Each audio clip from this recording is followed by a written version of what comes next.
Tennessee soldier lost long ago in Vietnam is finally getting a hero's burial. Tonight, hear from those who are remembering him. And speaking of heroes, a story 35 years in the making. John Feldhaus of Lawrenceburg, Tennessee, was shot down in Vietnam in 1966. Since then, he has been listed as missing in action. For all those years, his family in Lawrence County waited. Now, finally, through DNA testing, he's gotten a proper burial. The story tonight from Dennis Ferrier.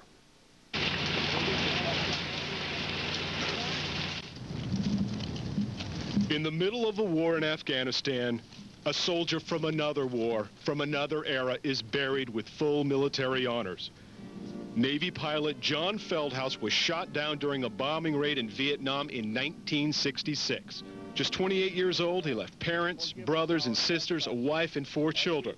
He left them in a way that was unbearable. He left them missing in action. It's really bad because you live in limbo. You don't know from day to day what you're going to hear. And you live with so much hope that your son will come back home. And it takes a long time to accept the fact that they're finally dead. And the uncertainty and the not knowing were just really hard on Mrs. Feldhaus. Bonnie Thigpen is now the principal of Sacred Heart School in Lawrenceburg. In 1952, John Feldhaus was a good-looking, bright young graduate. School cook Magdalene Rowling is the only person here old enough to remember. Because I always wore a smile, you know, just happy-go-lucky person. But his disappearance in 1966 hurt the family deeply. Back then, the feeling was maybe he was a prisoner of war kept in a secret jungle camp. No one really wanted to say goodbye, especially his mother. She put a tombstone up here in the cemetery on her plot before she left to go out west. I bet it weighed hard on her. Margaret Feldhaus was a mother with one big wish. She wanted to scratch that MIA off that gravestone and lay her son to rest. She waited 35 years, but she didn't make it.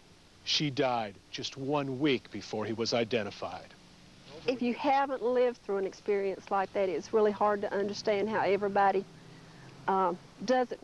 A part of you stays still from that time forth, because you're still remembering what it was like the day that they came and knocked on your door and told you what happened. And from my own experience, I know that. We still remember the knock on the door in my family. The knock on the door was 35 years ago. Today, it doesn't seem so loud. John Feldhaus is back home. Not in Lawrenceburg, but in a cemetery of heroes. Dennis Ferrier, Channel 4 News. Nearly every one of John Feldhaus's surviving family members attended today's service at Arlington National Cemetery. First of all, to thank everybody for